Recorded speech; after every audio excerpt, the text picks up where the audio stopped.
Omusango guyangamba guba mutaddeko gwa kutimbulira ebipande ngo bya president yali ajja e Busega kakati ate naye kenyini najja n'addressinga abantu era n'abeera convinced nti opposition teriiyo. Abaana baali 15 babasanga nga bwe ngambe abasinga babasanga mu mayumba gaabwe ne babayiga n'ezidroni naki ne babaleeta ku bisango bw'ebityoso. Babateekako omusango ogutaliiyo kuba omusango ogwo gutuuka okubeerayo ng'omuntu eyeesimbyewo ali nominated ng'alina akakiiko k'ebyokulonda kaafuna empapula ze.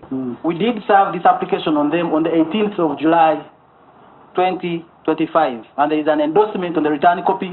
I would be of the opinion, my lord, that you grant very strict timelines for them to file the affidavits in reply.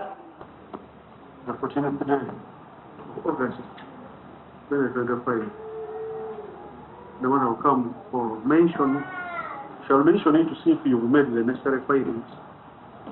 Then we will see the way forward.